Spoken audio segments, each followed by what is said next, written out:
മലയാളത്തിൻ്റെ പ്രധാനപ്പെട്ട വളരെ വിഖ്യാതനായ ഒരു സംവിധായകനാണ്. നമ്മളെപ്പോഴും നമ്മൾ വന്ന വഴി നമ്മുടെ സ്കൂളൊന്നും മറക്കില്ല. ഭാരതേട്ടൻ്റെ കൂടെ ഉള്ള ആ ഒരു മൊമെൻറ്റ് പെട്ടെന്ന് ഓർമ്മ വരുന്ന ഒരു മാജിക് എക്സ്പീരിയൻസ്. ഭരതേട്ടൻ ഒരു ഗുരുകുലമല്ലേ, ഒരു വ്യക്തിയല്ല. ശരിക്കും പറഞ്ഞാൽ അത് ആ ഗുരുമുഖത്ത് നിന്ന് പഠിക്കാൻ പറ്റിയെന്നുള്ളതാണ് ഏറ്റവും അത് ഭയങ്കര ഒരു ഭാഗ്യം. കാരണം സംഗീതത്തെക്കുറിച്ചുള്ള ബോധം, വിഷ്വൽ ബ്യൂട്ടി, പിന്നെ നമ്മൾ ഈ പറയുന്ന ഈ ഒരു ടെക്നോളജി ഇല്ലാത്ത കാലം, ഒരു ടെക്നോളജി ഇല്ലാത്ത കാലത്ത്. അപ്പം ഏറ്റവും പ്രധാനപ്പെട്ട ഭരതേട്ടൻ നിന്ന് കിട്ടിയ ഒരു ധൈര്യം, പുതുമുഖങ്ങളെ കാസ്റ്റ് ചെയ്യാൻ, കഥാപാത്രങ്ങൾക്ക് അനുയോജ്യമായവരെ കാസ്റ്റ് ചെയ്യാനുള്ള ധൈര്യം ഭരതേട്ടൻ കാണിച്ചതാണ് ഞാനും കാണിക്കുന്നത്.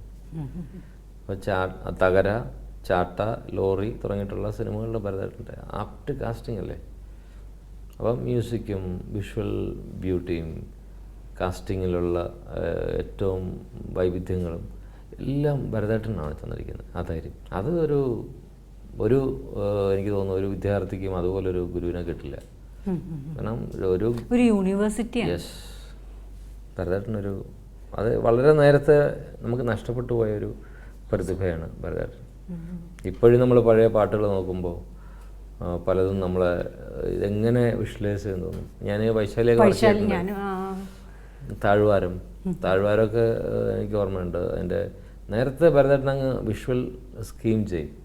അതിൻ്റെ ഇപ്പോൾ ഒരാൾ പറഞ്ഞ് കഥ പറയുമ്പോൾ തന്നെ ഭരതേട്ടൻ്റെ മനസ്സിൽ വിഷ്വൽ വന്നു കഴിഞ്ഞു. ഇന്നത്തെ പോലെ ഗൂഗിൾ നോക്കി ഇതെങ്ങനെ ഇരിക്കുമെന്ന് ചിന്തിക്കാനൊന്നും പറ്റാത്ത ഒരു സർഗാത്മകതയുടെ ഒരു നിറം ഭരതേട്ടൻ്റെ മനസ്സിൽ വന്നു കഴിഞ്ഞു. ഇപ്പം താഴ്വാരത്തിനൊരു മഞ്ഞ നിറം അത് മനസ്സ് ഫിക്സ് ചെയ്തു കഥ പറഞ്ഞുകൊണ്ടിരുന്നപ്പോൾ തന്നെ.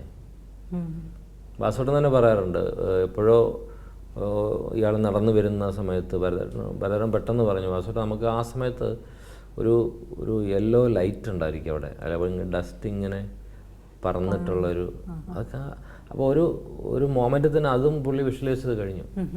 ഇപ്പോൾ വൈശാലി ഞങ്ങൾ ഷൂട്ട് ചെയ്യാൻ പോകുന്നതിന് എത്രയോ മുമ്പ് ഭരതേട്ടൻ വരച്ചു കഴിഞ്ഞു. അതിലെ പ്രധാനപ്പെട്ട ഫ്രെയിം മുഴുവൻ അത് നിറങ്ങളുമുണ്ട്. വെറുതെ നമ്മൾ ചെയ്യുന്ന പോലെ സ്റ്റോറി ബോർഡല്ല, എല്ലാ രംഗങ്ങളും വരച്ചു. അതിന് മുമ്പ് അന്നേരം കാസ്റ്റിംഗ് ആയിട്ടില്ല, ലൊക്കേഷൻ കണ്ടിട്ടില്ല. ഇതിലേക്ക് പിന്നെ ഞങ്ങൾ ലൊക്കേഷൻ കണ്ട് എത്തുമായിരുന്നു.